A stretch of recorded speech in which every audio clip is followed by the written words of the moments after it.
देखिए आज हम लोग क्या बात करेंगे, आज हम लोग समझेंगे शुक्राणु मीन्स स्पर्म। तो जो स्पर्म है, जो ह्यूमंस मेल में स्पर्म पाया जाता है वो क्या चीज़ है और वो कैसे कम्प्लीटली वर्क करता है कि एक ह्यूमंस में मेल के लिए जो है एक बेस्ट रोल प्ले करता है, जिससे जो है फर्टिलाइजेशन कंप्लीट होता है, निषेचन कंप्लीट होता है। जो मूलभूत इकाई है अगर हम बोलें तो फर्टिलाइजेशन का, तो वो कैसे होता है और इसका जो कंप्लीट वर्क है वो क्या होता है, इसको हम लोग समझते हैं। देखिए सर्वप्रथम जो स्पर्म है, जो शुक्राणु है, ये क्या होता है, ये जो मेल के जेनेटिक पार्ट्स में पाया जाता है।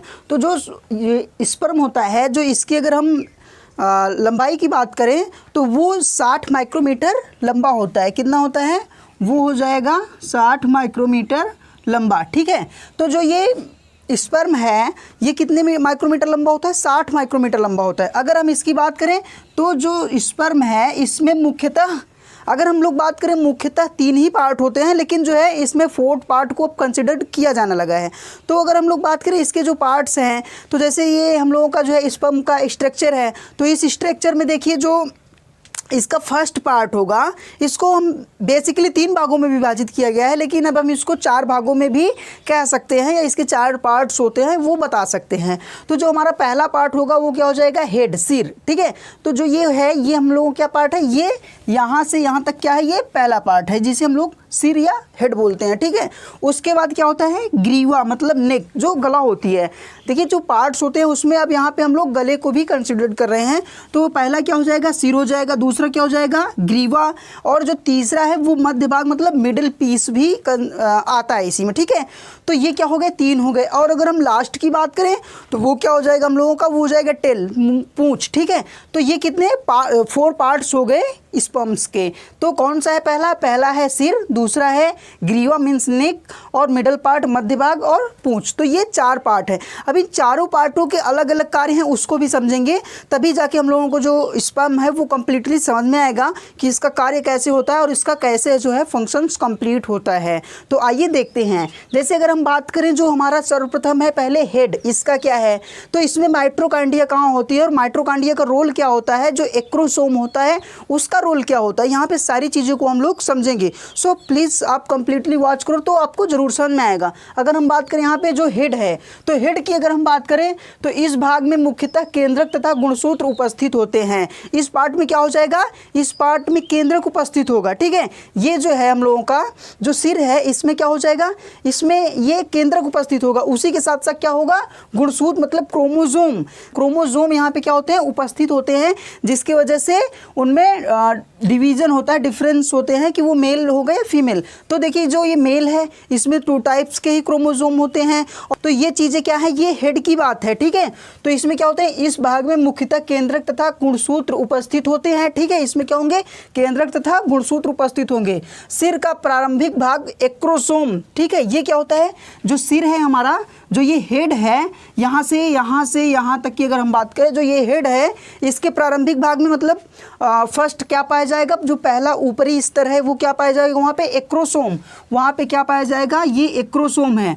तो ये क्या होता है कि सिर का प्रारंभिक भाग एक्रोसोम कहलाता है, जो गाल्जी काय द्वारा निर्मित होता है। ये आपके मल्टीपल चॉइस क्वेश्चंस में पूछ सकता है और इम्पोर्टेंट भी है कि जो एक्रोसोम है वो किससे बनता है, तो उसको हम लोग आसानी से बता सकते हैं कि वो किससे, गाल्जी काय से निर्मित होता है। तो ये हमारा क्या हो गया, ये सिर की बात हमने कर लिया कि एक्रोसोम क्या है। एक्रोसोम ये जो है सिर के प्रारंभिक भाग में होता है, और एक्रोसोम किससे बनता है, गाल्जी काय से बनता है। ठीक है, एक्रोसोम किससे निर्मित होता है, गाल्जी काय से निर्मित होता है।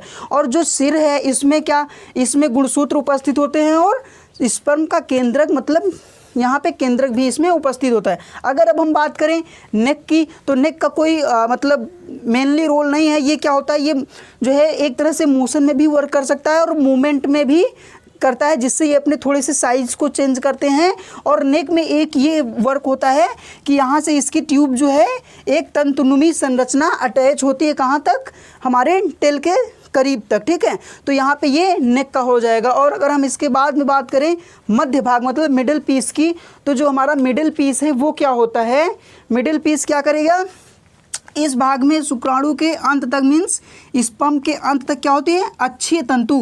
हमने जिसकी बात की ये क्या है, ये अक्षीय तंतु है। ये नेक से डायरेक्ट अटैच कहाँ होगी, ये एंड तक। बेसिकली अगर हम लोग बात करें कि टेल के एंड तक नहीं जा रही, लेकिन तब भी वो वहाँ तक कंसिडर करते हैं। तो ये क्या होती है, ये शुक्राणु के अंत तक एक अक्षीय तंतु उपस्थित होती है, जिसे चारों ओर उपस्थित, चारों ओर, जिसके चारों ओर क्या होते हैं, उपस्थित होते हैं माइट्रोकांडिया। ठीक है, यहाँ पे ये चीज़ बहुत मेन है, जिसके चारों ओर क्या उपस्थित होते हैं, माइट्रोकांडिया। ये क्या है, ये जो हमने यहाँ पे ब्लैक से आपको दिखा रखा है, ये अक्षीय तंतु है। ठीक है, यहाँ पे हमने इसको लिख भी रखा है, ये क्या हो जाएगी, अक्षीय तंतु।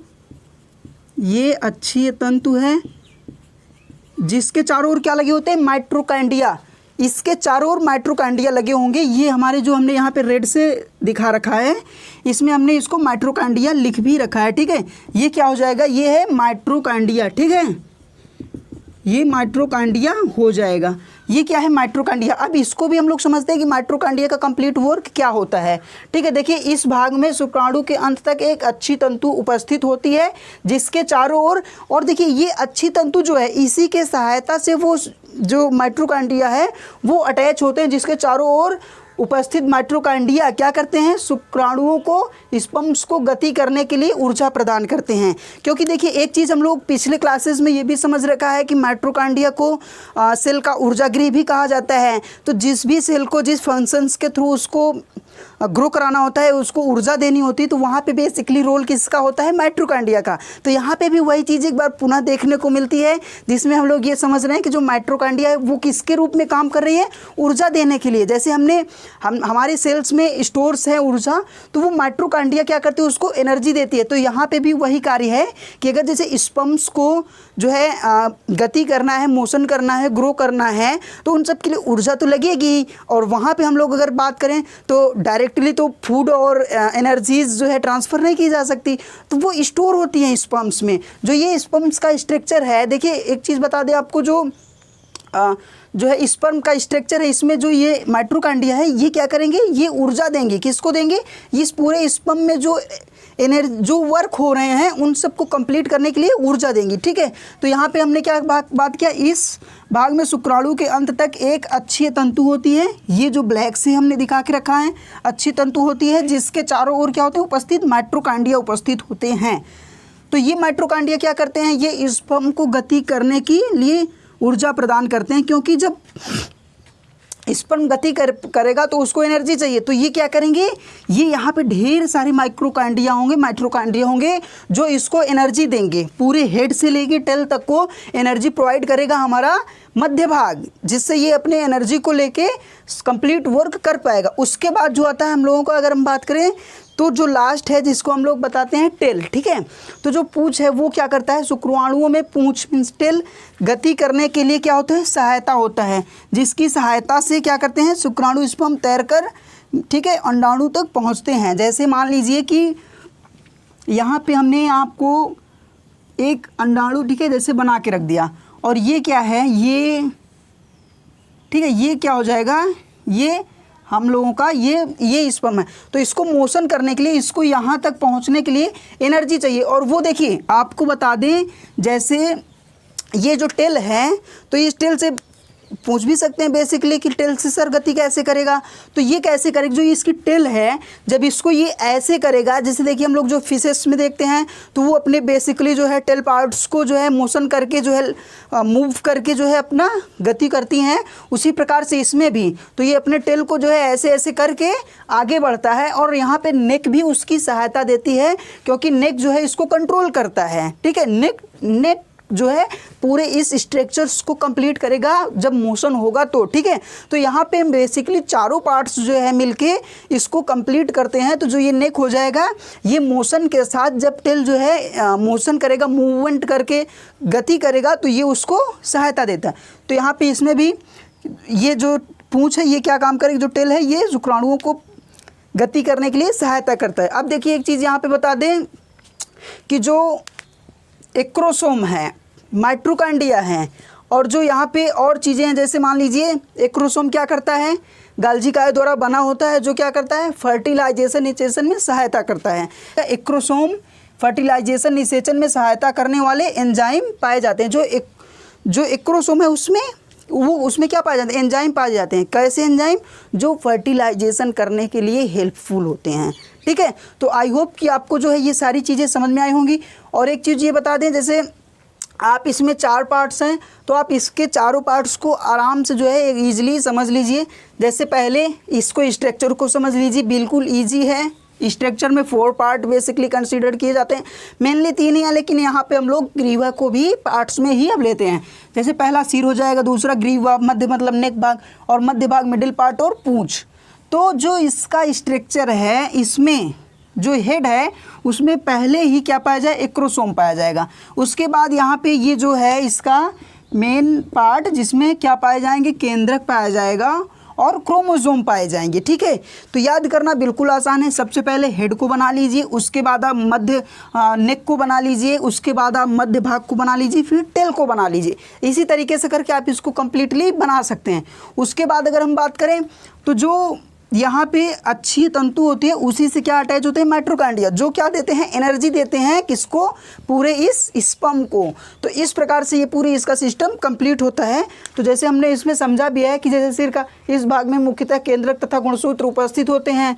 सिर का प्रारंभिक भाग एक्रोसोम कहलाता है, जो गाल्जी काय से निर्मित होता है। ये क्वेश्चन गाल्जी काय वाला पूछ सकता है, तो आप इसको जो है याद करके रखिएगा कि गाल्जी काय एक्रोसोम किससे बनता है, गाल्जी काय द्वारा निर्मित होता है। उसके बाद अगर हम बात करें, एक्रोसोम में फर्टिलाइजेशन निषेचन में सहायता करता है, जिसमें एंजाइम पाए जाते हैं। ठीक है, करने वाले एंजाइम पाए जाते हैं। उसके बाद अगर हम बात करें, मध्य भाग जो हम लोगों का मिडिल पीस है, इस भाग में शुक्राणु के अंत तक एक अच्छी तंतु। ठीक है, ये वाली चीज़ें बस एज एम रिपीट। ठीक है, तो आप जो है इसको समझ लीजिए, जिसके चारों ओर उपस्थित क्या होती है, माइटोकॉन्ड्रिया, जो एनर्जी देती हैं इस पूरे स्पर्म के स्ट्रक्चर को। तो आई होप कि आप इसको समझे होंगे। मिलेंगे किसी नेक्स्ट लेक्चर में, तब तक के लिए जय हिंद।